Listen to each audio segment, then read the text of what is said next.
This is the War Brief Daily for April 9th, 2026, covering the Russia-Ukraine theater.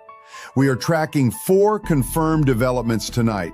A continued Russian overnight drone assault with a second wave still emerging. A series of confirmed Ukrainian deep strikes on Russian energy and defense industrial targets.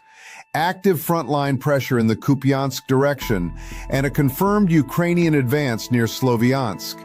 And documented Russian FPV drone strikes against civilian buses in Dnipropetrovsk Oblast. We will close with a critical diplomatic watch item that is on a hard 72-hour clock. First, the overnight drone campaign. Confirmed by the Ukrainian Air Force and ISW, Russian forces launched approximately 110 one-way attack drones overnight April 6 to 7, including Shahed, Gerbera, and Italmas variants from multiple axes, Bryansk, Oryol, Crimea, and Krasnodar Krai. Ukrainian air defenses down 77, 31 penetrated, striking 14 confirmed locations. Energy, transport, and administrative infrastructure in Chernihiv Oblast sustained confirmed damage.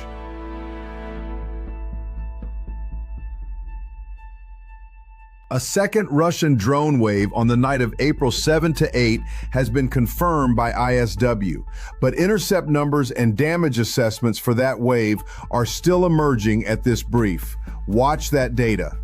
And here is the strategic reversal you need to see.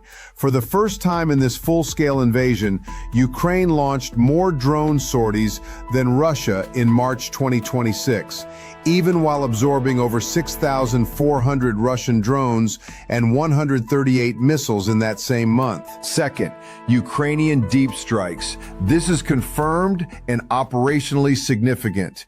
Ukrainian forces struck the Ust-Luga oil terminal in Leningrad Oblast overnight April 6 to 7, the 5th strike against that facility in just 16 days. Satellite imagery and OSINT analysis confirm roughly 30% of oil storage capacity at Russia's largest Baltic export terminal is now damaged. This is not infrastructure disruption. This is economic warfare targeting Russian war revenue directly. In a second confirmed strike the same night, Ukrainian forces hit the Minutobrania chemical plant in Rososh, Voronezh Oblast, one of Russia's largest producers of ammonium nitrate, a core precursor for military explosives, with over 550,000 tons of annual production capacity. Ukraine is now systematically dismantling the industrial kill chain, sustaining Russian frontline firepower. Third, the frontline picture. Russian forces conducted confirmed attacks in the Kupiansk direction on April 7, inside the city, east near Petropavlivka, and southeast near Pischan and Kurilivka. ISW does not confirm any Russian territorial advances. One source reported a Ukrainian counterattack in northern Kupiansk. That remains a single-source claim, assessed with caution. On the Ukrainian side, geolocated footage published April 6 confirms a Ukrainian advance near Yampol in the Sloviansk direction, and Ukrainian forces confirmed the strike and kill of a Russian Pantsir S air defense system at Melitopol Air Base, geolocated approximately 60 kilometers behind the front line. Fourth, civilian targeting in Dnipropetrovsk Oblast. This is confirmed and documented. Russian FPV drones struck 2 civilian buses on April 7.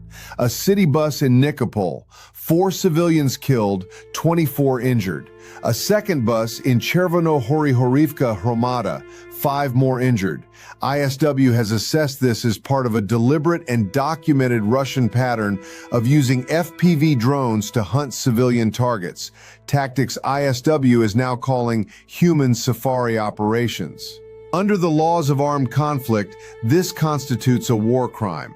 Finally, the diplomatic watch. President Zelensky has proposed both an Easter ceasefire and an energy infrastructure strike moratorium, contingent on Russian reciprocation. Orthodox Easter falls on April 12th, 3 days from now.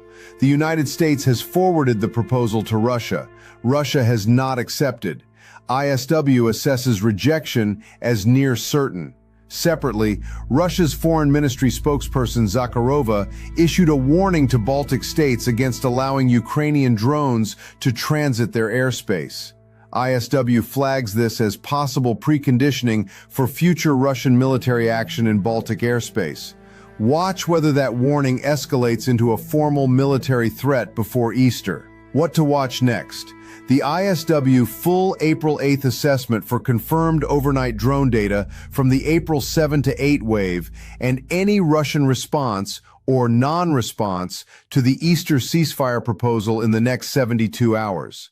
That is your War Brief Daily for April 9th, 2026.